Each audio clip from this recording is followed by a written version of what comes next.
সংবাদ দুপুরের আজকের আয়োজনে স্বাগত। সাথে আছি শাফাবিন ফরিদ। আমি আছি আতিফা জুমান। শুরুতেই জানিয়ে দেব শিরোনামগুলো। তৃতীয় ধাপে ৬২ পৌরসভায় চলছে শান্তিপূর্ণ ভোট গ্রহণ। শীত উপেক্ষা করে ভোটারের ভিড়, কড়া নিরাপত্তা।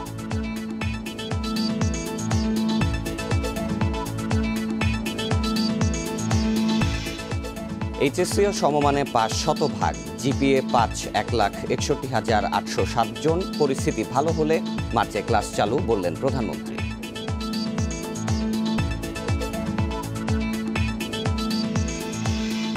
ভাসানচরে গেলেন আরও ১,৪৬৬ রোহিঙ্গা। ২ দিনে স্থানান্তর হলেন মোট ৩,২৪৪ জন।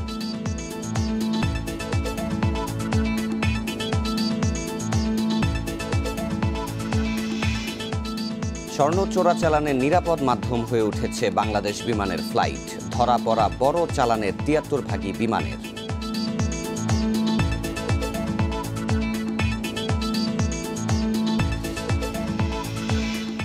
রাজধানীতে ২ বছরে ২৫০-র বেশি মোটরসাইকেল চুরি করেছে বিল্লাল চক্র। ৫ মিনিটেই গায়েব করে দেয় বাইক।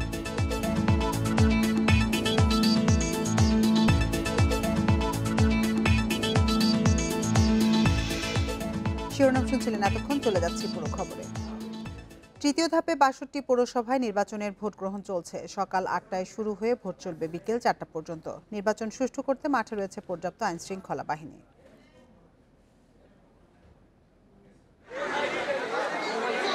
যোগ্য প্রার্থীকে নির্বাচিত করতে তীব্র শীত উপেক্ষা করে শনিবার সকাল থেকেই ভোট কেন্দ্রে ছিল নানা বয়সী মানুষের ভিড়। নারী ভোটারদের উপস্থিতিও ছিল চোখে পড়ার মতো। সুষ্ঠু ও নিরাপদ পরিবেশে ভোট দিতে পেরে খুশি ভোটাররা। বলেন, দেশের উন্নয়নে যিনি কাজ করবেন তাকেই নির্বাচিত করতে চান তারা।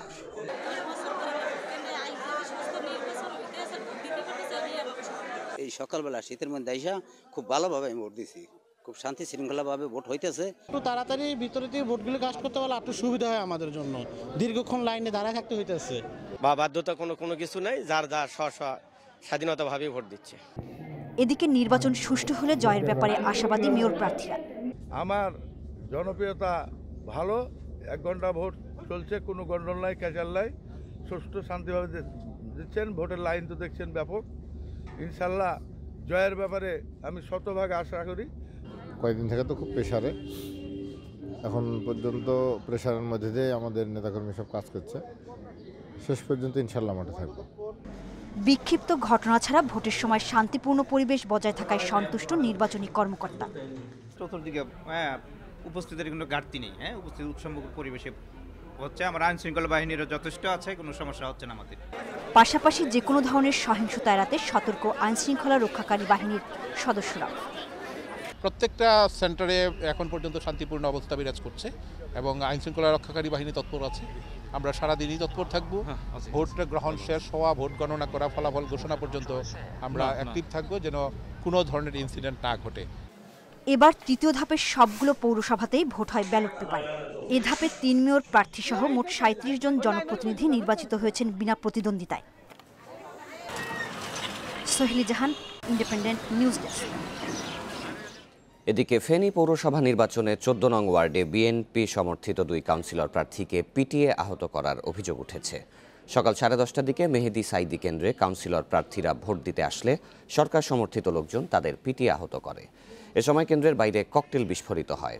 গোপালগঞ্জে সকাল ৯টার দিকে খান সাহেব Sheikh Mosharraf Hossain school and college কেন্দ্রে ২ কাউন্সিলর প্রার্থীর সমর্থকদের মধ্যে বাকবিতণ্ডা হয়। পরে পুলিশ পরিস্থিতি নিয়ন্ত্রণে আনে।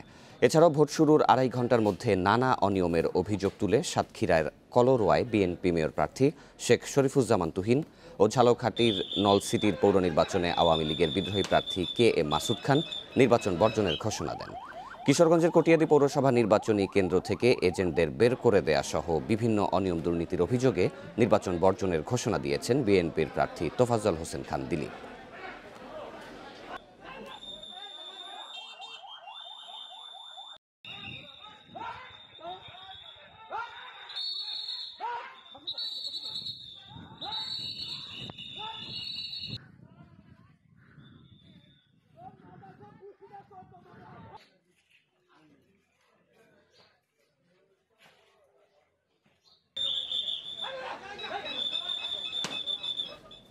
পৌর নির্বাচনের ভোট গ্রহণের আরও খবর জানবো, রয়েছেন লক্ষ্মীপুরের সহকর্মী আব্বাস হোসেন, যাচ্ছি তার কাছে। আব্বাস, লক্ষ্মীপুরে নির্বাচন পরিস্থিতি সকাল থেকে কেমন দেখছেন? 8টায় যেহেতু ভোট গ্রহণ শুরু হয়েছে, 4টার দিকে শেষ হবে, তো এখন পর্যন্ত সংঘর্ষের কি কোনো ঘটনার তথ্য পেয়েছেন কিনা? লক্ষ্মীপুরের রামগঞ্জ পৌরসভা সকাল থেকেই কিন্তু শান্তিপূর্ণভাবে ভোট গ্রহণ অনুষ্ঠিত হয়েছে। বেলা বাড়ার সাথে সাথে কিন্তু যে রামগঞ্জের 6 নং ওয়ার্ড অর্থাৎ যে কাজিরখিল প্রাথমিক বিদ্যালয় এবং কিছুক্ষণ আগে যে টামটা সরকারি প্রাথমিক বিদ্যালয়, এই দুই কেন্দ্রে কিন্তু যে কাউন্সিলর সমর্থক রয়েছে তাদের সমর্থকদের দুই পক্ষের মধ্যে কিন্তু ধাওয়া পাল্টা দেওয়া সংঘর্ষের ঘটনা ঘটেছে এবং এই ঘটনা কিন্তু পুলিশ পরিস্থিতি নিয়ন্ত্রণে আনতে প্রায় শতাধিক গুলি টিয়ার সেল নিক্ষেপ করেন এবং পরিস্থিতি বর্তমান নিয়ন্ত্রণে রয়েছে। এর পাশাপাশি কিন্তু যে রামগঞ্জ সার্কিল যে সড়ক রয়েছে, সড়ক কিন্তু অবরোধ করে বিক্ষোভ করেছে এই দুই প্রার্থীর যে সমর্থকরা রয়েছে। তো এখন পর্যন্ত বলা যায় যে দুই একটি বিচ্ছিন্ন ঘটনা ছাড়াই কিন্তু মোটামুটি শান্তিপূর্ণভাবে ভোট গ্রহণ চলছে। আমি এখন রামগঞ্জের যে 10 নং যে ওয়ার্ড রয়েছে, আমি এখানে অবস্থান করছি নন্দনপুর সরকারি প্রাথমিক বিদ্যালয়। এই বিদ্যালয়ে এখানে ভোটার সংখ্যা প্রায় 3000-এর বেশি, কিন্তু এর মধ্যে যে 45% ভোট ইতিমধ্যে কাস্ট হয়েছে এবং এখানে যারা প্রার্থী রয়েছেন, কাউন্সিলর প্রার্থী রয়েছেন বা মেয়রের যে প্রার্থী রয়েছেন, তাদের মধ্যে কিন্তু আমরা যেটি দেখতে পাচ্ছি যে সবার মধ্যে এক ধরনের ব্যাপক উৎসাহ উদ্দীপনার মধ্যে কিন্তু এখানে ভোট অনুষ্ঠিত হয়েছে। তো আমরা এখানে যিনি দায়িত্ব রয়েছেন যে এই কেন্দ্রের এসআই আব্দুল হান্নান, তার সাথে আমার কথা হয়েছে। তিনি যেটি জানিয়েছেন সকাল থেকে উৎসব মুখর পরিবেশে শান্তিপূর্ণভাবে তারা ভোট গ্রহণ যে এখানে হচ্ছে এবং যেন কোনো ধরনের অপ্রীতিকর ঘটনা না ঘটে সেই ধরনের ব্যবস্থা নেওয়া হয়েছে প্রশাসনের পক্ষ থেকে। এর বাইরেও কিন্তু আজকে চট্টগ্রাম রেঞ্জের যে ডিআইজি যে আনোয়ার হোসেন, তিনিও কিন্তু কয়েকটি কেন্দ্র পরিদর্শন করেছেন। পাশাপাশি জেলা পুলিশ সুপার যে ডক্টর ইসলাম কামরুজ্জামান এবং পুলিশের ঊর্ধ্বতন কর্মকর্তা, জেলা প্রশাসন, প্রত্যেকটি কিন্তু উপজেলা এবং জেলা প্রশাসনের আইন শৃঙ্খলা বাহিনী এবং নির্বাহী কর্মকর্তারা তারা কিন্তু প্রতিটি কেন্দ্রে কিন্তু পরিদর্শন করেছেন এবং যেন শান্তিপূর্ণভাবে মানুষ ভোট দিতে পারে সেই ধরনের ব্যবস্থা নিয়েছেন। কিন্তু আমরা অনেক ভোটারের সাথে কথা বলেছি, তারা যেটি জানিয়েছেন আসলে আজকের যে ভোট গ্রহণ অনুষ্ঠিত হয়েছে কিন্তু সবাই ভোট দিতে পারে, কিন্তু এক ধরনের তারা কিন্তু উৎসব মুখর পরিবেশে কিন্তু তারা ভোট দিতে পেরে তারা খুশি হয়েছেন এবং তারা বলছেন যেন এটি ভোট শেষ হওয়া পর্যন্ত যেন এটি অব্যাহত থাকে এমনটি দাবি করা হচ্ছে। কিন্তু আসলে এখানে কিন্তু দুই একটি বিক্ষিপ্ত ঘটনা ছাড়াই কিন্তু মোটামুটি এখন পর্যন্ত আমরা যতটুকু দেখতে পাচ্ছি যে ভোট শান্তিপূর্ণভাবে ভোট গ্রহণ চলছে। তো এখানে 4 জন যে মেয়র প্রার্থী রয়েছেন আওয়ামী লীগ, বিএনপি এবং বাইরে কিন্তু সাধারণ এবং সংরক্ষিত কাউন্সিলর যা রয়েছে 76 জন, আর ভোটার সংখ্যা হলো 36,400-এর বেশি কিছু। এই ছিল লক্ষ্মীপুরের রামগঞ্জের সর্বশেষ পরিস্থিতি আমার কাছে। আব্বাস, আমাদের সাথেই থাকবেন। আমরা এবার একটু মুন্সিগঞ্জের পৌর নির্বাচনের ভোট গ্রহণের পরিস্থিতি জানবো, জানাবেন সহকর্মী শুভ ঘোষ।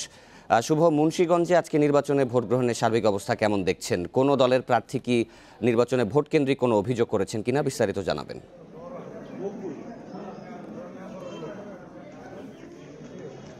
দেখুন, আমি আসলে শুরুতে একটু বলে রাখি, মুন্সিগঞ্জে যে দুটি পৌরসভা রয়েছে তার মধ্যে মুন্সিগঞ্জ সদর পৌরসভায় কিন্তু আজকে ভোট গ্রহণ দ্রুতভাবে কিন্তু মানুষের অংশগ্রহণ ছিল ভোট কেন্দ্রগুলোতে। এবার মুন্সিগঞ্জের 25টি কেন্দ্রে কিন্তু এই ভোট গ্রহণ অনুষ্ঠিত হচ্ছে। তবে আরেকটু যদি বলে রাখি, এই 25টি কেন্দ্রের মধ্যে কিন্তু 17টি কেন্দ্রকে কিন্তু জেলা পুলিশের পক্ষ থেকে ঝুঁকিপূর্ণ অর্থাৎ গুরুত্বপূর্ণ কেন্দ্র হিসেবে কিন্তু ঘোষণা দেওয়া হয়েছে এবং এই ভোট চলাকালীন সময়গুলোর সংঘর্ষের কথা যদি একটু বলি তাহলে কিন্তু মুন্সিগঞ্জের যে 3 নং ওয়ার্ড রয়েছে ইদ্রাকপুর 1 নং মডেল সরকারি প্রাথমিক বিদ্যালয়, এখানে কিন্তু সকাল 11টার দিকে যে 2 জন কাউন্সিলর প্রার্থী রয়েছেন চশমা প্রতীক সহ আনারস প্রতীকের, সেই কাউন্সিলর প্রার্থীদের এখানকার কিন্তু একজন সহকারী প্রিজাইডিং অফিসার আনারস প্রতীকে ভোটারদেরকে ভোট সিল দেওয়ার জন্য বলছিলেন এবং আপনি জানেন যে ব্যালট পেপারের মাধ্যমে সবকটি পৌরসভাতে ভোট গ্রহণ চলছে। তো সেই ঘটনাকে কেন্দ্র করে এখানে যে চশমা প্রতীকের যে প্রার্থী ছিলেন সেই প্রার্থীর যে সমর্থকরা রয়েছে তাদের সাথে কথা কাটাকাটি সৃষ্টি হয় এবং সেই কথা কাটাকাটির জের ধরে কিন্তু একটি সংঘর্ষ বাধে এবং 11টা থেকে প্রায়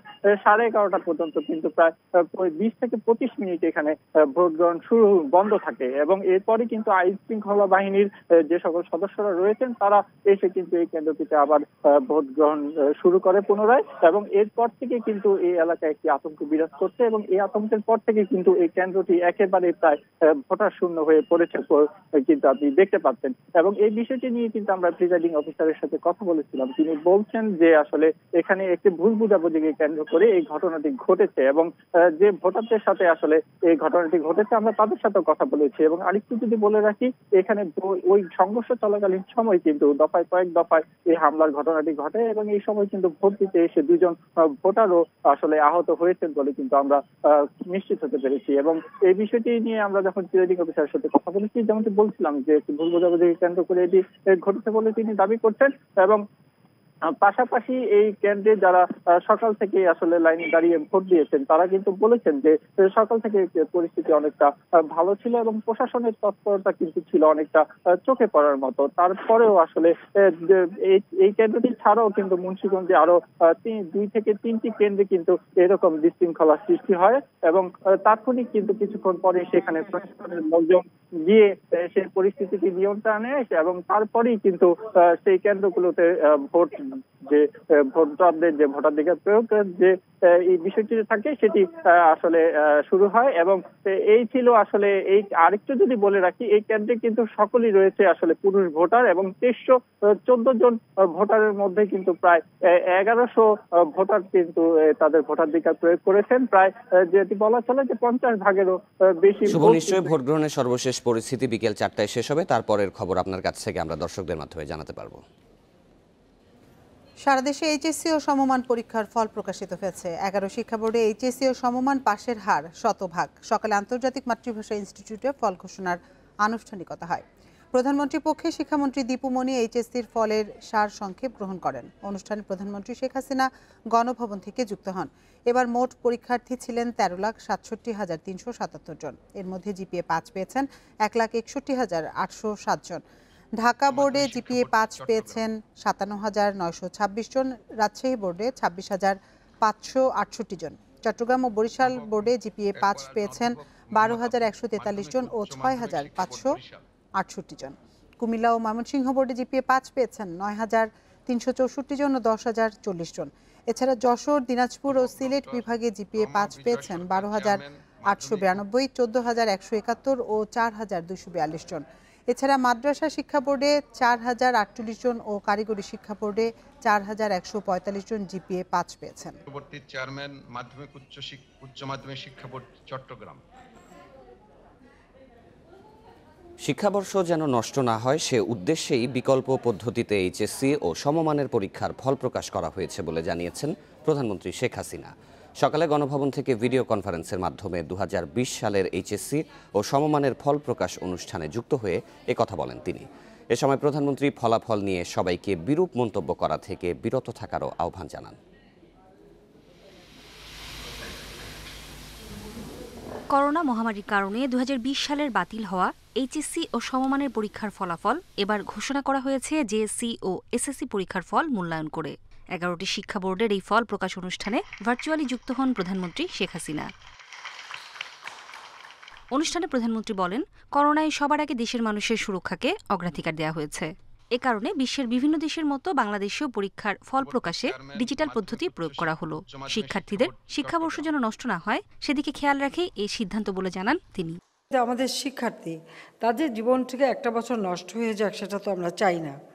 তাদের জীবনটা চলমান থাকুক সেটাই আমরা চাই। সে কারণেই আমরা এই ফলাফলটা ঘোষণা দিলাম।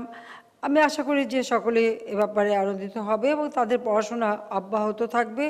এই ফলাফল নিয়ে বিরূপ মন্তব্য করা হয় তাহলে বা দেওয়ার পদ্ধতি নিয়ে বিরূপ মন্তব্য করা হয় এটাও কিন্তু তাদের জন্য তাদের মানসিক চাপ পড়বে। কাজে যারা এই ধরনের কথা বলছেন তাদেরকে বিরত থাকার জন্য আমি অনুরোধ জানাচ্ছি। প্রধানমন্ত্রী বলেন, শিক্ষার্থীদের করোনা থেকে রক্ষায় সব শিক্ষা প্রতিষ্ঠানে সাধারণ ছুটি ঘোষণা করা হয়। ফেব্রুয়ারি মাসে পরিস্থিতির উন্নতি হলে মার্চে সীমিত পরিসরে ক্লাস শুরু হতে পারে বলেও জানান তিনি। এই ফেব্রুয়ারি মাসটা নজরে রাখবো। যদি ফেব্রুয়ারি মাসে অবস্থা ভালো থাকে পরবর্তীতে আমরা সীমিত আকারে আমাদের শিক্ষা প্রতিষ্ঠান খুলে আমাদের ছেলেমেয়েরা যাতে স্কুল, কলেজ বা ইউনিভার্সিটিতে যেতে পারে সে ব্যবস্থাটা আমরা নেব। সে ধরনের চিন্তাভাবনা আমাদের আছে। প্রধানমন্ত্রী বলেন, শিক্ষা প্রতিষ্ঠান বন্ধ থাকলেও বিভিন্ন পদ্ধতিতে পাঠদান চালু রাখা হয়েছে। শিক্ষার্থীরা ঘরে বসেই শিক্ষা কার্যক্রম অব্যাহত রাখতে পারছে। তা আমরা আশা করছি বাসায় থেকেও শিক্ষার্থীরা নিয়মিত যেন পড়াশোনা অব্যাহত রাখে সেদিকে খেয়াল রাখতে অভিভাবকদের প্রতি আহ্বান জানান তিনি। ভালো থাকে। নুরে জান্নাত, ইন্ডিপেন্ডেন্ট নিউজ। নোয়াখালীর কোম্পানিগঞ্জে আব্দুল কাদের মির্জার ডাকা রোববারের আধাবেলা হরতাল প্রত্যাহার হয়েছে। সেই সাথে আগামী ২রা ফেব্রুয়ারি জাতীয় প্রেস ক্লাবে ডাকা সংবাদ সম্মেলনও হবে না বলে জানিয়েছেন তিনি। শুক্রবার বসুরহাট রূপালী চত্বরে আয়োজিত এক সংবাদ সম্মেলনে এই ঘোষণা দেন আব্দুল কাদের মির্জা। এ সময় হাইকমান্ডের নির্দেশে হরতাল প্রত্যাহার করা হয়েছে জানিয়ে তিনি বলেন, আগামী ১ মাসের মধ্যে তার দাবিগুলোর বিষয়ে দলীয় সিদ্ধান্ত নেওয়া না হলে আবারও আন্দোলন শুরুর হুঁশিয়ারি দেন তিনি।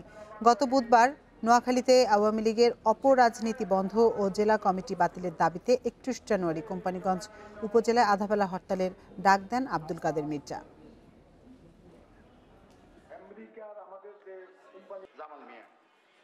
আমি হাইকমান্ডের নির্দেশের বাইরে কোনো কিছু করতে পারবো না। আমি আগামী রোববার প্রত্যাহার করব না, কিন্তু সাহস করে যে সত্য কথাটা বলেছি এটা থেকে সরব না। একজন মাওলানা জুনায়েদ আল হাবিবকে সভাপতি ও মাওলানা মামুনুল হককে সম্পাদক করে ১১১ সদস্যের হেফাজতে ইসলাম বাংলাদেশ ঢাকা মহানগরের পূর্ণাঙ্গ কমিটি ঘোষণা করা হয়েছে। শনিবার সকালে খিলগাঁওয়ের একটি মাদ্রাসায় এই কমিটি ঘোষণা করা হয়। এ সময় মহানগরের নতুন সাধারণ সম্পাদক মাওলানা মামুনুল হক বলেন, ভাস্কর্য সহ ইসলাম বিরোধী সব কাজের বিরুদ্ধে আগের মতোই অবস্থান অব্যাহত থাকবে। আর নবনির্বাচিত সভাপতি জুনায়েদ আল হাবিব বলেন, হেফাজতে ইসলামে কোনো কোন্দল নাই, ছিল না, সামনেও থাকবে না। ইসলাম সুন্নাহ ও কোরআন বিরোধিতার বিরুদ্ধে অবস্থান অব্যাহত থাকবে বলেও জানান তিনি। কোনো রাজনৈতিক উদ্দেশ্যে হেফাজতে ইসলাম গঠিত হয়নি বলেও জানান আলেমগণ।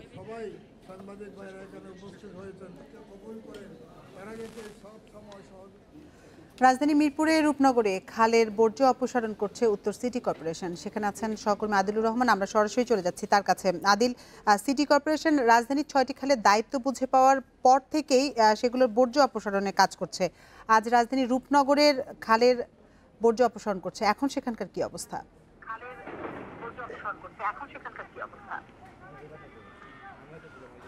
দেখুন, ৪ জানুয়ারি থেকে কিন্তু আসলে ঢাকা উত্তর সিটি কর্পোরেশন তাদের যে উচ্ছেদ কার্যক্রম এবং একই সাথে খাল পরিষ্কারের যে কার্যক্রম সেটা কিন্তু তারা হাতে নিয়েছে। কিন্তু আমরা যেটি আসলে লক্ষ্য করতে পারছি যে প্রথম দিন তারা ৪ জানুয়ারি উচ্ছেদ কার্যক্রমের মধ্য দিয়ে তাদের কার্যক্রমটি শুরু করেছিল, কিন্তু এখন এই মুহূর্তে প্রতিটি খালপাড়ের তাদের যে উচ্ছেদ কার্যক্রম সেই উচ্ছেদ কার্যক্রমটি বন্ধ আছে। তাদের কার্যক্রমের মধ্যে এখন যেটি চলছে সেটি হচ্ছে খাল পরিষ্কার। তবে আমরা রূপনগর সহ রূপনগর, রামচন্দ্রপুর বা অন্যান্য আর যে খালগুলো পরিষ্কার করতে আমরা ঢাকা উত্তর সিটি কর্পোরেশনকে দেখেছি, বিশেষ করে যদি আমি আপনাকে রূপনগর খালের কথাই বলি যে গত ১ সপ্তাহ আগে তারা যে খালটি পরিষ্কার করেছিল, যে জায়গাটিতে ময়লা পরিষ্কার করেছিল, ১ সপ্তাহের মধ্যে কিন্তু সেটি আবার ভরাট হয়ে গিয়েছে।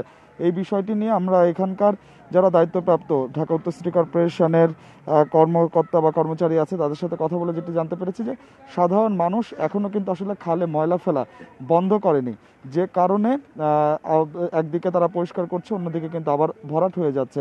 এই বিষয়টি নিয়ে আসলে ঢাকা উত্তরের মেয়র তিনি যেটি বলছেন যে এই মুহূর্তে তাদের সম্পত্তি বিভাগ সীমানা নির্ধারণের কাজ চালিয়ে যাচ্ছে, তার কারণ এটি দীর্ঘদিন ধরে ঢাকা ওয়াসার কাছে ছিল, যে কারণে একেবারেই নতুন কাজ ঢাকা উত্তর সিটি কর্পোরেশনের সেটি বলা হচ্ছে। এই সীমানা নির্ধারণের পরে তারা উচ্ছেদ কার্যক্রম চালাবে এবং একই সাথে খালগুলোর যে পার সেই পারগুলো তারা বাধাই করে সেখানে ওয়াকওয়ে নির্মাণ করবে এবং এই পুরো কাজটি যখন হয়ে যাবে তখন আসলে তারা আশা করছেন যে খালে আর কেউ ময়লা ফেলবে না। তবে খালে এখন যারা ময়লা ফেলছেন তাদেরকে আইনের আওতায় আনা হবে বা জরিমানার আওতায় আনা হবে, এটিও কিন্তু ঢাকা উত্তর সিটি কর্পোরেশনের পক্ষ থেকে আমাদেরকে বলা হচ্ছে।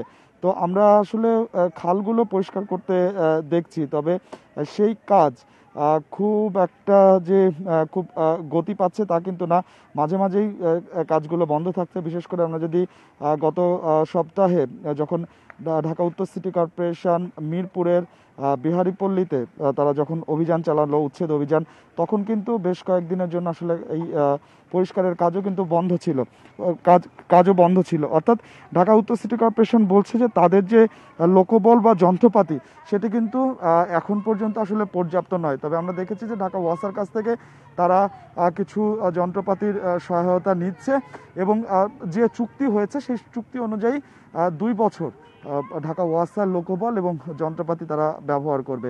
অর্থাৎ সব মিলিয়ে বলা যায় যে খাল পরিষ্কার কার্যক্রম চলছে। এটি যদিও ঢাকা উত্তর সিটি কর্পোরেশনের পক্ষ থেকে বলা হয়েছে যে এবছরের বর্ষা মৌসুমেই তারা নগরবাসীকে জলাবদ্ধতার ভোগান্তি থেকে আসলে রেহাই দিতে চান। তো আমার কাছে রূপনগর থেকে চিঠি ছিল সর্বশেষ। রাজধানী মিরপুর থেকে জানাচ্ছিলেন সহকর্মী আদিলুর রহমান। তৃতীয় দফা স্থানান্তরে আজ আরও 1466 জন রোহিঙ্গা পৌঁছেছেন ভাসানচরের আবাসনে। এর আগে গতকাল সেখানে পৌঁছেন 1778 জন রোহিঙ্গা। সকাল 9টার দিকে চট্টগ্রামের বোট ক্লাব এলাকা থেকে নৌবাহিনীর 4টি জাহাজ রোহিঙ্গাদের নিয়ে ভাসানচরের উদ্দেশ্যে যাত্রা করে। ভাসানচরে থাকা স্বজনদের কাছ থেকে সেখানকার পরিস্থিতি জেনেই সেখানে যেতে আগ্রহী হয়েছেন বলে জানিয়েছে রোহিঙ্গারা। শুক্রবার কক্সবাজারের উখিয়া ও টেকনাফের রোহিঙ্গা শিবির থেকে এনে চট্টগ্রামের ট্রানজিট ক্যাম্পে রাখা হয়। গত 4 ডিসেম্বর প্রথম ধাপে 1642 জন রোহিঙ্গা ভাসানচরে যান। এরপর 29শে ডিসেম্বর দ্বিতীয় ধাপে ভাসানচরে যান আরও 1804 জন রোহিঙ্গা। আর 2 ধাপে তৃতীয় দফায় মোট 3244 রোহিঙ্গা গেলেন ভাসানচরের আবাসনে।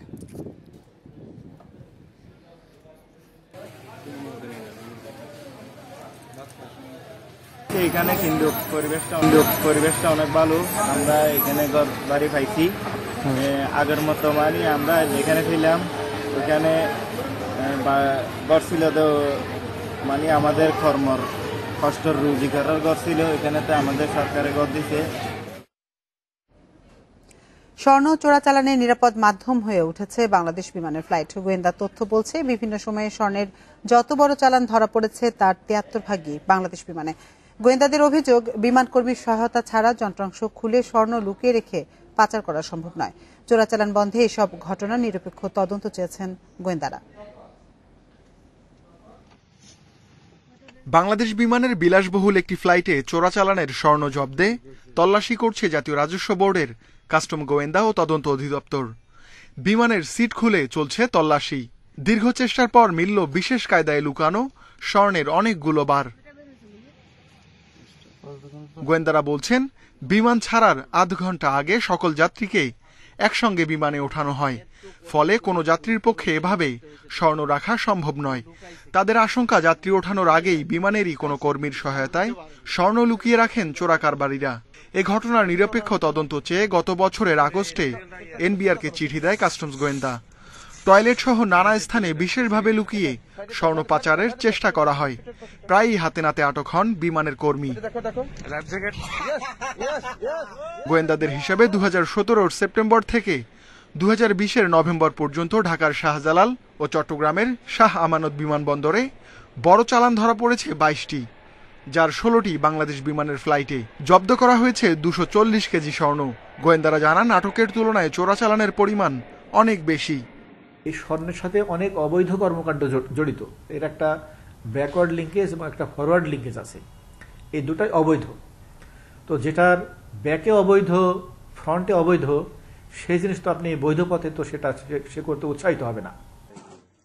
অনেক গোয়েন্দা সদস্যের অভিযোগ, স্বর্ণ আটকের অভিযানে অসহযোগিতা করেন বিমানের অনেক কর্মকর্তা। অভিযুক্তদের বিরুদ্ধে নেওয়া হয় না যথাযথ ব্যবস্থা। বিমান কর্তৃপক্ষ অবশ্য ফ্লাইটের অভ্যন্তরের ঘটনার দায় চাপাচ্ছেন গ্রাউন্ড হ্যান্ডলিং এর ওপর। তাদের দাবি, অপরাধীদের ব্যাপারে তারাও কঠোর। চোরাচালানে সহযোগিতার অভিযোগ ওঠায় সিঙ্গাপুরের একটি কোম্পানির গ্রাউন্ড হ্যান্ডলিং চুক্তি বাতিল করা হয়েছে। যখন কোনো এয়ারপোর্টে এয়ারক্রাফটটা থাকে তখন ওইখানকার যে টেকনিক্যাল কাজ, ওইখানকার মেনটেন্যান্স, ক্লিনিং ওই দেশের করে, এটা এয়ারলাইন্সের নয়, বিমানের কোনো লোক এটা করে না। ঢাকা কাস্টম হাউসের হিসাবে 2019 থেকে 20 সালের ডিসেম্বর পর্যন্ত আটক হয়েছে 974 কেজি স্বর্ণ। দেরিতে হলেও স্বর্ণ আমদানির জন্য নীতিমালা করেছে সরকার, কিন্তু এর আওতায় তেমন আমদানি হচ্ছে না, কমেনি চোরা চালানো। অনুসন্ধান বলছে এর কারণ, শস্যের মধ্যেই যেমন ভূত আছে তেমনি ভূত তাড়ানোর ব্যবস্থাও দুর্বল। Ruhul Amin, independent news, Dhaka. রাজধানীর উত্তরা সহ বেশ কিছু এলাকায় মোটরসাইকেল রাখার 3 থেকে 5 মিনিটের মধ্যেই গায়েব। তারপর সেটি হাত বদলে চলে যায় নানা জেলায়, বিক্রি করা হয় নম্বর প্লেট পাল্টে। আর এই কাজ করছিল 10 জনের একটি দল। বিল্লাল খান বাদলের নেতৃত্বে তারা গত 2 বছরে চুরি করেছে 250-র বেশি মোটরসাইকেল। কিশোরগঞ্জের একটি মোটরসাইকেল ওয়ার্কশপে কাজ করত বাদল। সেখান থেকেই একসময় বনে যান চোর কিশোরগঞ্জ থেকে ঢাকায় এসে গড়ে তোলেন সংঘবদ্ধ চক্র। উত্তরা, নদ্দা, কালাচাঁদপুর, বাড্ডা বসে থেকে টার্গেট করা সহ প্রায় 1 ঘন্টা, কিন্তু নিতে 4-5 মিনিট লাগে। সিসিটিভি ক্যামেরায় চুরির যে দৃশ্য দেখা যাচ্ছে এটি বাদলেরই কাজ। তারা 10 জনের একটি দল। চুরির কাজে থাকে 2 থেকে 3 জনের। একজন তালা ভাঙে, একজন পাহারায় থাকে, আর মোটরসাইকেল নিয়ে যায় আরেকজন। গাজীপুর বা নরসিংদী পর্যন্ত গিয়ে হাত বদল, তারপর সেটি নেওয়া হয় কিশোরগঞ্জ বা ব্রাহ্মণবাড়িয়ায়। সেখানে দেয়া হয় আরেক ব্যক্তিকে। সে নম্বর প্লেট বদলে মোটরসাইকেলটি বিক্রি করে দেয়। গাড়িটা রেখে এবং তালা মেরে আমি মসজিদে ঢুকি এবং নামাজ শেষ করি। তো 20 মিনিট বা আধা ঘন্টার ভিতরে আমার নামাজ শেষ হয়। সেখান থেকে বের হয়ে দেখি আমার মোটরসাইকেলটা যথাস্থানে নাই। তুরাগ থানাতে এই মোটরসাইকেল চুরি যাওয়ার একটা মামলা দায়ের করি। উত্তরায় একের পর এক চুরির ঘটনায় তৎপর হয় গোয়েন্দা পুলিশ। ধরা পড়ে বাদল ও তার সহযোগী সানাউল্লাহ। উদ্ধার করা হয় বেশ কিছু মোটরসাইকেল। মোটরসাইকেলগুলো চুরি করার পর এই মোটরসাইকেলগুলো নিয়ে যায় ব্রাহ্মণবাড়িয়া, কিশোরগঞ্জ, ওগুলোতে তার চক্র রয়েছে, যারা ওখানে মোটরসাইকেলগুলো রিসিভ করার পর ওই সংশ্লিষ্ট এলাকাগুলোতে মোটরসাইকেলগুলো সে বিক্রি করে দেয়। গোয়েন্দারা বলছেন উত্তরা 6 থানায় বাদলের নেতৃত্বে হয় চুরি। কিশোরগঞ্জে 10 বছর ওয়ার্কশপে থেকে চুরির মোটরসাইকেল বেচা কিনা করেছে সে। ঢাকায় গত 2 বছরেই 250-র বেশি মোটরসাইকেল চুরির পেছনে আছে এই বাদল। আন্তঃজেলা যারা এই ধরনের চোর চক্র আছে তার সাথে একটা সখ্যতা আছে। চুরি করে তাদের কাছে দিতে পারলে মোটামুটি সে নিরাপদ, যে ঠিক আছে আমার এই কাজটা সাকসেস হয়ে গেছে, এভাবেই তারা চুরি করে। চক্রের পলাতক সদস্যদের ধরতে ও চুরি হওয়া বাকি বাইকগুলো উদ্ধারে অভিযানে রয়েছে ডিবি। পাশাপাশি নেওয়া হচ্ছে উদ্ধার হওয়া মোটরসাইকেল ফিরিয়ে দেওয়ার ব্যবস্থা। Masudur Rahman, independent news, Dhaka. আপনারা দেখছেন বিরতিহীন সংবাদ দুপুর। সংবাদে আরো যা থাকছে। চট্টগ্রামের লোহাগাড়ায় অপহরণের 1 মাস পর জাতীয় পার্টি নেতা আনোয়ার হোসেনের মরদেহ উদ্ধার, মুক্তিপণ না পেয়ে হত্যা।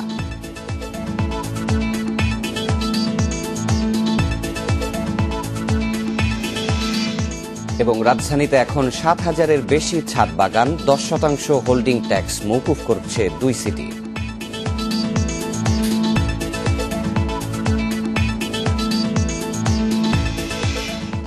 এক মাস আগে অপহরণ হওয়া চট্টগ্রামের লোহাগাড়া উপজেলার জাতীয় পার্টি নেতা আনোয়ার হোসেনের মরদেহ উদ্ধার করেছে পুলিশ।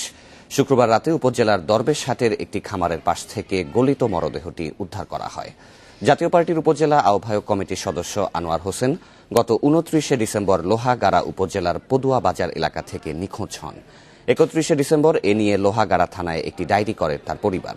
পরে মুক্তিপণ হিসেবে 10 লাখ টাকা দাবি করা হয়েছে বলে 2রা জানুয়ারি পুলিশকে জানায় তার পরিবার। তদন্তে নেমে আনোয়ারের খামারের 2 কর্মীকে আটক করে পুলিশ। তাদের দেয়া তথ্যেই খোঁজ মেলে আনোয়ারের মরদেহের, জানিয়েছে পুলিশ।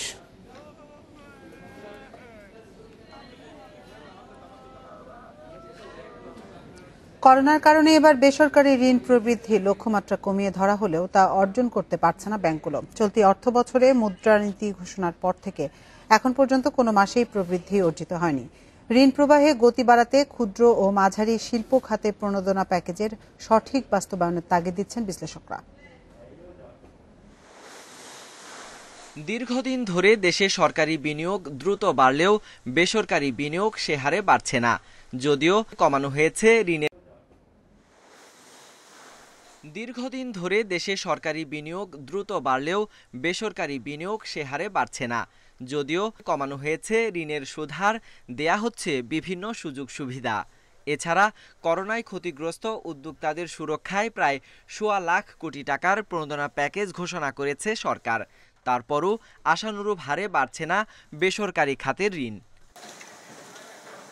মুদ্রার যোগান বাড়িয়ে চলতি অর্থ বছরের মুদ্রানীতি বেসরকারি খাতে ঋণ প্রবৃদ্ধি 14.8% নির্ধারণ করা হয়। তবে এখন পর্যন্ত তা নির্ধারিত লক্ষ্যের অনেক নিচে রয়েছে। গত ডিসেম্বর পর্যন্ত প্রবৃদ্ধি হয়েছে মাত্র 8.37%। পরিস্থিতি স্বাভাবিক হলে অর্থ বছর শেষে লক্ষ্য পূরণ সম্ভব বলে মনে করছে Bangladesh bank. Broad money supply সেটা কিন্তু আমরা সাকসেসফুল একেবারে কাছাকাছি চলে গেছি, কিন্তু তারপরেও দেখা যাচ্ছে যে করোনা ভাইরাসের কারণে কিছুটা আমরা একটু ধাক্কা খেয়েছি। আগামী 2021 জুন পর্যন্ত আমাদের টার্গেট যেটা আছে এই টার্গেট আমরা ফুলফিল করতে পারবো। লোকাল মার্কেটে এবং আন্তর্জাতিক মার্কেটে কমোডিটি বিশেষ করে সুতা, তুলা এবং এই ডিমান্ডটা আলটিমেটলি ক্রেডিট গ্রোথকে বাড়িয়ে দিবে বলেই আমরা আশা করি। ক্ষুদ্র মাঝারি খাতের প্রণোদনা ঋণ বিতরণ আশাব্যঞ্জক নয়, তাই ব্যাংকগুলোকে মার্চের মধ্যে ঋণ দেয়া শেষ করার নির্দেশ দেওয়া হয়েছে। খুব বেশি মুদ্রা সরবরাহ না বাড়িয়ে স্মল মিডিয়াম এন্টারপ্রাইজের এবং রিয়েল সেক্টরে কর্মসংস্থান যেগুলি বেশি হয় সেখানে যেন আপনার মুদ্রা ক্রেডিট সাপ্লাইটা বেশি হয়। সাম্প্রতিক সময়ে যেসব ঋণ বিতরণ হচ্ছে তার বেশিরভাগই সরকারের প্রণোদনার আওতায় চলতি মূলধন ঋণ। ফলে গত ডিসেম্বর শেষে বেসরকারি খাতে মোট ঋণ স্থিতি দাঁড়িয়েছে 11,41,000 কোটি টাকা।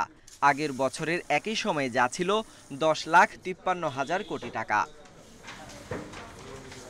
Sohel Rana, independent news, Dhaka. অভাব অনটনে স্কুলের গণ্ডি পার হতে পারেননি নাটোরের কামরুল ইসলাম। ছোটবেলা থেকেই স্বপ্ন ছিল নতুন কিছু করার। নানা চড়াই উতরাই পেরিয়ে শুরু করেন শরীর পরিষ্কার করার গা মাজুনি তৈরি। এই কাজ করেই এখন তার মাসে আয় 40 থেকে 50,000 টাকা। আর তার প্রতিষ্ঠানে কাজ করে সচ্ছলতা এনেছেন 8 শতাধিক নারী। বাগাতিপাড়া উপজেলার প্রত্যন্ত গ্রাম গালিমপুর, যে গ্রামে বেশিরভাগ মানুষের জীবিকার একমাত্র অবলম্বন কৃষিকাজ। সে গ্রামে জন্ম নেয়া কামরুল ইসলামের লেখাপড়া এগোয়নি অভাব অনটনে। তখন থেকেই অভাবকে জয়ের স্বপ্ন দেখেন তিনি। অটল আত্মবিশ্বাসে 2015 সালে গড়ে তোলেন কণা কনক নামের একটি হস্তশিল্প প্রতিষ্ঠান, যেখানে গ্রামের অসচ্ছল নারীরা এসে কাজ করেন। স্বপ্ন বাস্তবায়নে কয়েকবার ব্যর্থ হলেও এখন সফল উদ্যোক্তা কামরুল। আমি হস্তশিল্প 2015 শুরু করি। আমার প্রথমে অনেক কষ্ট হয়েছে। বিভিন্ন এনজিও, বিভিন্ন প্রতিষ্ঠান পুঁথির কাজ, এরা দেখাচ্ছে লোকের প্রতারণা এবং ঠকবাজ করে দেখাচ্ছে কাজ করে না, চলে যায়, বিভিন্ন টাকা নেয়। আমাদের এখানে ভর্তি ফিস কোনো লাগে না। আমরা আমি নিজেই উদ্যোক্তা, নিজেই তৈরি করি। শুরুতে 10 জন এই কাজে যোগ দিলেও এখন কাজ করছেন 8 শতাধিক নারী। অবসরে সুই সুতার বুননে প্রতিটি মাজুনি তৈরি করে পান 4 টাকা। এতে অনেকেরই সংসারে এসেছে সচ্ছলতা। আমি লেখাপড়ার পাশাপাশি এই কাজটা করে আমার নিজের চাহিদা পূরণ করতে পারি। এই বয়সে কাজ, মাঠে কাজ করতে তো পারবো না, কেউ নেবেও না, তার কারণে আমি এই কাজটা ঘরে বসে থেকেই করতে পারছি। আমার সংসারে খুব অভাব অনটন। আমি খোসা বুনাই, আমার মেয়েরে জামা কাপড় দিই এবং লেখাপড়ার খরচ চালাই। আত্মকর্মসংস্থানের জন্য যারা কাজ করছেন তাদের সহজ শর্তে ঋণ দেওয়া সহ সব ধরনের সহযোগিতার আশ্বাস দিয়েছে স্থানীয় প্রশাসন। তারা যদি আবেদন করে, আমরা তদন্ত করে যদি দেখি আসলে ঋণ পেলে সে নিজের ভাগ্য উন্নয়ন করতে পারবে, আমরা স্বেচ্ছায়, আমরা খুব আনন্দের সাথে তাকে ঋণ দিব এবং আমাদের অনেক দপ্তরে এই কাজগুলো করে যাচ্ছে। কামরুলের প্রতিষ্ঠানে প্রতি সপ্তাহে তৈরি হয় 20,000 পিস মাজুনি, যা সরবরাহ হচ্ছে রাজধানী সহ দেশের বিভিন্ন জেলায়। Independent news desk. ছাদ কৃষিতে অনেকেরই মিলছে ফল, তাজা শাকসবজি। রাজধানীতে এখন ছাদ বাগানের সংখ্যা 7,000-এরও বেশি। একে আরও এগিয়ে নিতে প্রকল্প চালু আছে কৃষি সম্প্রসারণ অধিদপ্তরের। প্রশিক্ষণের পরিকল্পনার কথাও জানালেন নগর কৃষি উৎপাদন প্রকল্পের পরিচালক। বাড়ির ছাদে আম, করমচা, পেয়ারা, ড্রাগন সহ বাহারি ফলের গাছ, সঙ্গে নানা জাতের মশলা, সবজি আর ফুল। ঢাকায় উন্মুক্ত জায়গা কমে যাওয়ায় কমেছে গাছ লাগানোর সুযোগ। নগরীর বাসিন্দাদের জমি নেই, আছে ছাদ, তাই অনেকেই সেখানে করছেন শখের বাগান। অনেকে আবার প্রাত্যহিক শাকসবজির চাহিদা মেটাচ্ছেন সেখান থেকে। বাড়তি হিসেবে মিলছে নির্মল বাতাস। সবুজের কিছু সমারোহ শহরের বুকে পাই এবং বিকেলবেলাটা যখন ছাদের উপরে এসে বসি তখন সত্যিকারভাবে অন্যরকম লাগে। এটা একটা অন্যরকমের নেশায় পরিণত হয়েছে। কৃষি অর্থনীতিবিদরা বলছেন, আর্থিক সাশ্রয়ের পাশাপাশি পুষ্টির চাহিদা পূরণের ভালো উৎস হতে পারে এই ছাদ বাগান। একই সঙ্গে এতে আছে ভিন্ন এক আনন্দ এবং মানসিক শান্তি এবং এক ধরনের সাশ্রয়ও বটে। সেটি যদি আমরা কন্টিনিউ করতে পারি তাহলে এটি আমাদের জন্য খুবই উপকার হবে। এ উদ্যোগকে উৎসাহ দিতে 10% হোল্ডিং ট্যাক্স মওকুফের সুবিধা দিচ্ছে ঢাকার 2 সিটি কর্পোরেশন। সহযোগিতায় প্রকল্প চালু করেছে কৃষি সম্প্রসারণ অধিদপ্তর। কারিগরি প্রশিক্ষণ সহ আগামীর পরিকল্পনা জানালেন প্রকল্প পরিচালক। এই ছাদ প্রযুক্তি সম্প্রসারণের ফলে বিভিন্ন ধরনের মাস মিডিয়া প্রকাশ, পাশাপাশি বিভিন্ন ধরনের প্রশিক্ষণ, তারপরে আমাদের কিছু অডিও ভিজুয়াল প্রকাশনী করা, পাশাপাশি আমাদের কিছু প্রদর্শনী করা, এর মাধ্যমে দেখা গেছে যে সমস্ত ছাদ বাগানগুলো প্রায় সি গ্রেডের ছিল তারা এই গ্রেডে চলে আসতে। কৃষি সম্প্রসারণ অধিদপ্তরের তথ্য অনুযায়ী এখন রাজধানীতে ছাদ বাগানের সংখ্যা ৭,০০০-এর বেশি। Shahid Ahmed, independent news, Dhaka. শহরের পরিবেশ রক্ষায় সারা বিশ্বেই জনপ্রিয় হচ্ছে ভবনকেন্দ্রিক বৃক্ষরোপণ। ক্রমবর্ধমান জনসংখ্যা ও নগরায়নের চাপে বনভূমি কমে যাওয়ায় ছাদ কৃষিতে গুরুত্ব দিচ্ছেন পরিবেশ বিজ্ঞানীরা। এতে একদিকে যেমন পরিবেশের ভারসাম্য রক্ষা হচ্ছে, অন্যদিকে মিলছে ফলমূল, শাকসবজিও। আকাশছোঁয়া অট্টালিকার মধ্যে সবুজের সমারোহ। বিশ্বের প্রায় সব প্রান্তে এখন দেখা মিলছে এমন দৃশ্যের। আবাসন শিল্পসহ নানা কারণে কমছে বনভূমি, কাটা পড়ছে গাছ, বাড়ছে বৈশ্বিক তাপমাত্রা, ভারসাম্য হারাচ্ছে প্রকৃতি। সংকট কাটাতে গবেষকেরা গাছ লাগানোর প্রয়োজনীয়তার কথা বললেও নগরায়নের চাপে তা হয়ে উঠছে প্রায় অসম্ভব। তবে বিকল্প পথও বেছে নিয়েছে কিছু দেশ। সিঙ্গাপুরে চাষাবাদ অসম্ভব হয়ে পড়ায় আমদানি নির্ভরতা কমাতে বাড়ি বা বহুতল ভবনে জায়গা পেয়েছে কৃষি। বড় শপিং মলগুলোর ছাদে ফলছে ফল, শাকসবজি। চীন ও কোরিয়ায় বহুতল অফিস ভবনে এসেছে ছাদ কৃষির আওতায়। চীনের সাংহাইয়ে ছাদে হয়েছে ইকো পার্ক, সেখানে আছে নানা প্রজাতির কয়েক হাজার গাছ। থাইল্যান্ডের ব্যাংককে বাণিজ্যিকভাবে হয়েছে নগর কৃষি প্রকল্প, এতে বহুতল ভবনের ছাদে ফুলছে ফসল। হংকংয়েও জনপ্রিয়তা পেয়েছে এই কৃষি কার্যক্রম। তরুণদের দেয়া হচ্ছে প্রশিক্ষণ, এতে আধুনিক সরঞ্জামের সহায়তায় উৎপাদন হচ্ছে খাদ্যশস্য। শহরের পরিবেশ রক্ষায় সবুজে আচ্ছাদিত ভবন বাড়ছে ইউরোপ, আমেরিকাতেও। এর বড় উদাহরণ ইতালির মিলানে শহুরে বন নামে খ্যাত বোস্কো ভার্টিক্যাল ভবনটি। Sadia Afrin, independent news. আপনারা দেখছেন বিরতিহীন সংবাদ দুপুর। সংবাদে আরো যা যা থাকছে। বিশ্বে করোনায় একদিনে 14,000-এর বেশি মানুষের মৃত্যু। নতুন পৌনে 6 লাখ নিয়ে মোট আক্রান্ত 10,25 লাখ।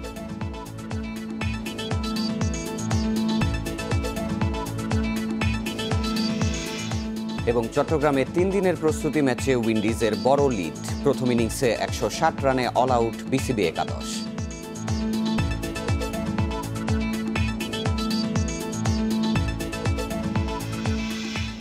বিশ্বে করোনায় একদিনে 15,000 মানুষের প্রাণহানি হয়েছে। এ নিয়ে মোট প্রাণহানি ছাড়ালো 22,16,000। নতুন 5,89,000 রোগী নিয়ে বিশ্বের মোট আক্রান্তের সংখ্যা 10,26,00,000 ছাড়িয়েছে। সংক্রমণ রুখতে নতুন করে ভ্রমণ নিষেধাজ্ঞা জারি করেছে ফ্রান্স ও কানাডা। করোনার দ্বিতীয় ধাপের সংক্রমণ এখনও নিয়ন্ত্রণ করতে পারছে না বিশ্ব।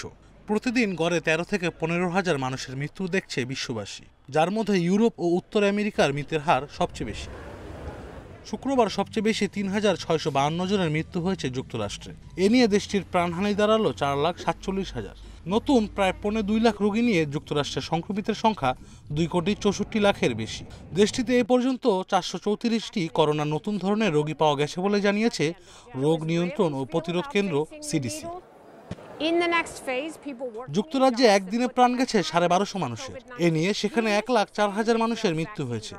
নতুন ধরনের ভাইরাসে নাকাল দেশটিতে নতুন করে সংক্রমিত হয়েছে 29,000 রোগী। এদিকে মোট মৃত্যুর দিক থেকে ভারতকে টপকে 3-এ উঠে এসেছে মেক্সিকো। দেশটিতে এ পর্যন্ত 1,56,000-এর বেশি মানুষের প্রাণ গেছে, যার মধ্যে শনিবার মৃত্যু হয়েছে 1,434 জনের। ব্রাজিলে নতুন করে 1100 মানুষের প্রাণহানি হয়েছে, রোগী মিলেছে 58,000। এছাড়াও জার্মানিতে মৃত্যু হয়েছে প্রায় 850 মানুষের। স্পেনে রোগীর তুলনায় ভ্যাকসিন কম থাকায় ভ্যাকসিন সংকটের শঙ্কা প্রকাশ করেছে কর্তৃপক্ষ। ফ্রান্সে ইউরোপীয় ইউনিয়নের দেশ ছাড়া বাকি সব দেশের জন্য সীমানা বন্ধ ঘোষণা করেছে দেশটির সরকার। সংক্রমণ রুখতে নতুন করে ভ্রমণ নিষেধাজ্ঞা জারি করেছে কানাডা। চীনে করোনার উৎস খুঁজতে মাঠ পর্যায়ে তদন্ত শুরু করেছে বিশ্ব স্বাস্থ্য সংস্থার প্রতিনিধি দল। আশরাফ শুভ, ইন্ডিপেন্ডেন্ট নিউজ। করোনার নতুন ধরন মোকাবেলায় আগামী কয়েক মাসের মধ্যেই নতুন ভ্যাকসিন তৈরি করা সম্ভব বলে জানিয়েছে যুক্তরাজ্যে অক্সফোর্ড বিশ্ববিদ্যালয়ের গবেষকরা। এদিকে সরবরাহ জটিলতা নিয়ে বিরোধের মধ্যেই অক্সফোর্ড অ্যাস্ট্রাজেনেকার টিকার অনুমোদন দিয়েছে ইউরোপীয় ইউনিয়ন। বিশ্বে করোনার প্রাদুর্ভাব শুরুর পর থেকেই এর প্রতিরোধক নিয়ে কাজ করছে যুক্তরাজ্যের অক্সফোর্ড বিশ্ববিদ্যালয় ও ওষুধ প্রস্তুতকারী প্রতিষ্ঠান অ্যাস্ট্রাজেনেকা। ক্লিনিক্যাল ট্রায়ালের সবগুলো ধাপ উত্তীর্ণের পর 30 ডিসেম্বর প্রথম দেশ হিসেবে টিকাটির জরুরি ব্যবহারের অনুমোদন দেয় যুক্তরাজ্য। ইতিমধ্যে বাংলাদেশ, ভারত, আর্জেন্টিনা সহ বেশ কয়েকটি দেশে শুরু হয়েছে টিকা কার্যক্রম। কিন্তু করোনার বেশ কিছু নতুন ধরনের সন্ধান পাওয়ার পর থেকেই উদ্ভাবিত সবকটি ভ্যাকসিনের কার্যকারিতা নিয়ে উদ্বেগ সৃষ্টি হয় বিশ্বজুড়ে। তবে অক্সফোর্ডের গবেষকদের দাবি, বর্তমান প্রেক্ষাপট অনুযায়ী নতুন ধরনের জন্য আগামী কয়েক মাসের মধ্যেই নতুন টিকা তৈরি করা সম্ভব। ভ্যাকসিন তৈরির নানা উপাদান ও স্পাইক প্রোটিনের মাত্রা হেরফেরের মাধ্যমেই নতুন ধরনের উপর কার্যকর টিকা তৈরির আশা প্রকাশ করেন অক্সফোর্ডের অধ্যাপক পোলার্ড। এদিকে সরবরাহজনিত দ্বিপাক্ষিক বিরোধের মধ্যেই অক্সফোর্ড অ্যাস্ট্রাজেনেকার এই টিকা ব্যবহারের অনুমোদন দিয়েছে ইউরোপীয় ইউনিয়ন। 18 বছরের বেশি বয়সীদের উপর এই টিকা ব্যবহারের অনুমতি দেয় ইউরোপের ওষুধ নিয়ন্ত্রক সংস্থা। তবে শর্ত মেনে ডোজ সরবরাহ না করা হলে নতুন চুক্তি ভঙ্গের ইঙ্গিত দিয়েছে ইইউ।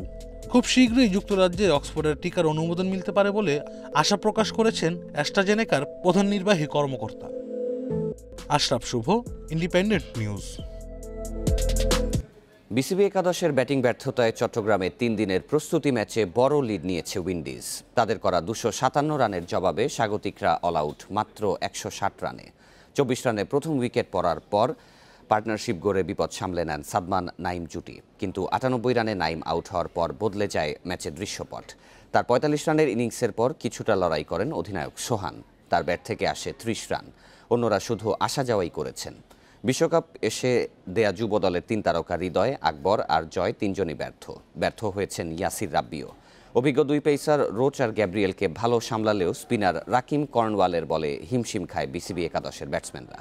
47 রানে তার 5 উইকেট শিকারেই 160 রানে গুটিয়ে যায় স্বাগতিকরা।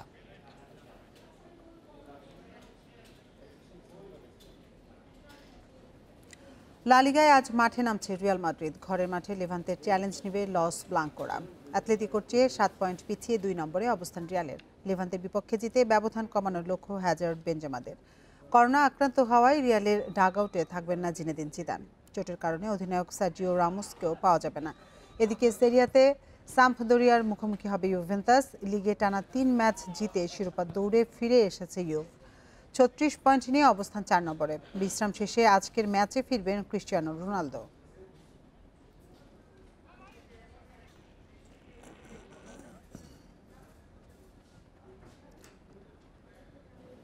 এদিকে ইংলিশ প্রিমিয়ার লিগে আজ বড় ম্যাচ। রাত 11:30টায় ম্যানচেস্টার ইউনাইটেডের মুখোমুখি হবে আর্সেনাল।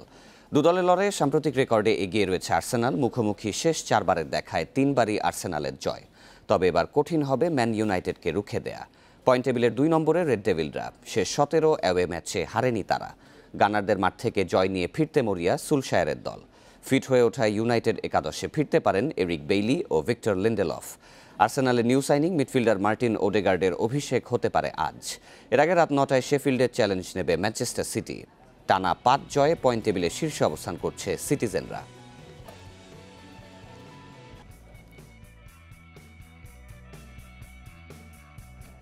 দলবদলের বাজারে সরব বার্সেলোনা ও রিয়াল মাদ্রিদ। সভাপতি পদে নির্বাচিত হলে আর্থিক মন্দা কাটিয়ে বার্সাকে ঢেলে সাজাতে চায় ভিক্টর ফন্ট। অন্যদিকে এমবাপেকে দলে টানতে মরিয়া রিয়াল মাদ্রিদ। সেজন্য গুনতে হবে মোটা অঙ্ক, যে হিসেব মেলানো সহজ না রিয়ালের পক্ষে। পারফরমেন্সের গ্রাফ আশানুরূপ নয়। আর্থিক অবস্থাও চরম খারাপ বার্সেলোনার। 1 বিলিয়নের বেশি ঋণের বোঝা বয়ে বেড়াচ্ছে কাতালান ক্লাবটি। এমন দুরবস্থায় খুব ভালো কোনো ফুটবলারকে দলে টানার কথা ভাবতে পারছে না বার্সা। সাধ থাকলেও সাধ্য নেই। বার্সা লিজেন্ড রিভালদো মনে করেন মোটা অঙ্কের বিনিময়ে মেসিকে ছেড়ে দেয় ভালো হতো ক্লাবটির জন্য। রিয়াল মাদ্রিদ যেমন রোনালদোকে বিক্রি করে প্রায় 100 মিলিয়ন ইউরো লাভ করে, বার্সার উচিত ছিল মেসিকে ছেড়ে দিয়ে আর্থিক ক্ষতি পুষিয়ে নেয়া। ক্লাবের এমন অবস্থায় এত বড় ফুটবলারের ফ্রি ট্রান্সফারে চলে যাওয়াটা হতাশার। মেসির বার্সা ছাড়া তো অবশ্যম্ভাবী। বার্সেলোনার সভাপতি পদে নির্বাচন আসন্ন। হেভিওয়েট প্রার্থী ভিক্টর ফন্ট জয়ের ব্যাপারে আশাবাদী। সভাপতি হবার আগেই আর্থিক দুরবস্থা কাটিয়ে ওঠার প্রতিশ্রুতি তার। সেই সাথে অর্থের সঙ্গে সঙ্গতি রেখে কিছু ফুটবলারও টার্গেট করে রেখেছেন। Eric Garcia, Sergio Aguero, David আলাবার মতো ফুটবলারদের দলে ভেড়ানো ফন্টের লক্ষ্য। বার্সার মতো খারাপ পরিস্থিতির মাঝে নেই রিয়াল মাদ্রিদ, কিন্তু হ্যাজার্ডকে এনে রোনালদোর অভাব পূরণের যে স্বপ্ন দেখেছিল ক্লাবটি, তা এখন মরীচিকা। ফলে নতুন ভাবনায় যেতে হচ্ছে তাদের। চলতি ট্রান্সফার উইন্ডোতেই এমবাপ্পেকে দলে টানতে মরিয়া লস ব্লাঙ্কোস। সেজন্য অন্তত 150 মিলিয়ন ইউরো গুনতে হবে রিয়ালকে। ভিনিসিয়াস জুনিয়র বা থিবো কোর্তোয়ার মতো তারকাকে বিক্রি করতে পারলেই কেবল সেই অর্থের সংকুলান হবে। রিয়াল সে পথে হাঁটবে কিনা এখনও তা নিশ্চিত নয়। ফেরদৌস ইসলাম, ইন্ডিপেন্ডেন্ট নিউজ। কাতার বিশ্বকাপ বাছাইকে সামনে রেখে 1 মার্চ থেকে শুরু হচ্ছে জাতীয় দলের আবাসিক ক্যাম্প। স্কোয়াড নির্বাচনে প্রাধান্য পাবে বিপিএল এর পারফরমেন্স, বলেছেন কোচ জেমি ডে। আসন্ন ক্যাম্পে দেখা যেতে পারে বেশ কয়েকটি নতুন মুখ, তবে ভেন্যু জটিলতায় থেমে আছে হেড কোচের পরিকল্পনা। ঢাকায় এসেছেন 14 জানুয়ারি, তবে বাধ্যতামূলক কোয়ারেন্টিনে থাকায় সুযোগ হয়নি মাঠে গিয়ে খেলা দেখার। হোটেলে বসেই প্রিমিয়ার লিগের ম্যাচে নজর রেখেছেন কোচ জেমি ডে। কেমন হচ্ছে এবারের লিগ, বন্দিদশা থেকে মুক্তি পেয়েই স্পষ্ট করেছেন ভাবনা। 14 দিন ঘরের মধ্যে থাকা কষ্টের। লিগে বেশ কয়েকটি ম্যাচ দেখেছি, অনেকেই ভালো পারফর্ম করেছে। এদের বেশ কয়েকজন জাতীয় দলের ক্যাম্পে জায়গা পাওয়ার সম্ভাবনা রয়েছে। বিশ্বকাপ বাছাইয়ের এখনো বাকি 3 ম্যাচ। 25 মার্চ সিলেটে লাল সবুজদের প্রতিপক্ষ আফগানিস্তান। সে লক্ষ্যে পরিকল্পনা সাজাতে ব্যস্ত বাফুফে, তবে ভেন্যু জটিলতায় কাগজে কলমেই আটকে সব পরিকল্পনা। এ নিয়ে কোচ জেমির ভাবনা কি? হোম অ্যাডভান্টেজ না পেলে ভালো করা কঠিন হবে। বাফুফেকে আমার অবস্থান স্পষ্ট করেছি, এখানেই খেলতে চাই আমরা। তবে সবকিছু নির্ভর করছে এএফসি ফিফার সিদ্ধান্তের উপর। আফগানদের বিপক্ষে মাঠে নামার আগে সেরা কম্বিনেশন খুঁজে নিতে কয়েকটি প্র্যাকটিস ম্যাচ আয়োজনের তাগিদ কোচের।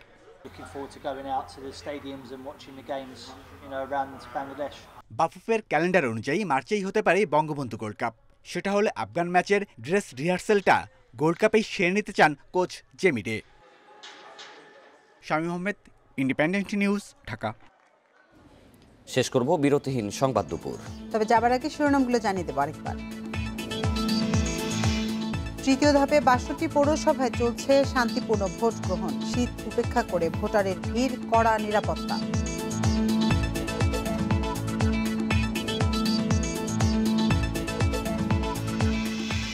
এইচএসসি ও সমমানে পাস 100%, জিপিএ 5 1,61,807 জন। পরিস্থিতি ভালো হলে মার্চে ক্লাস চালু, বললেন প্রধানমন্ত্রী।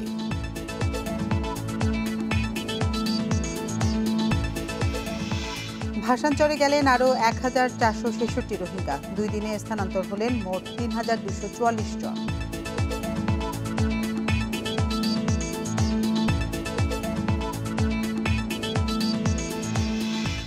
স্বর্ণ চোরাচালানের নিরাপদ মাধ্যম হয়ে উঠেছে বাংলাদেশ বিমানের ফ্লাইট। ধরা পড়া বড় চালানের 73 ভাগই বিমানের।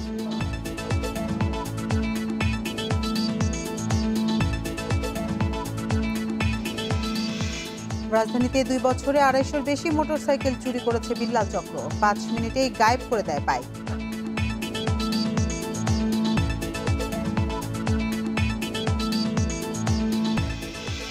এই ছিল বিরতিহীন সংবাদ দুপুরের আজকের আয়োজনে। ইন্ডিপেন্ডেন্ট টেলিভিশনের সব খবর আরও বিস্তারিত জানতে চোখ রাখুন ফেসবুক, ইউটিউব এবং টুইটারে। ধন্যবাদ সবাইকে।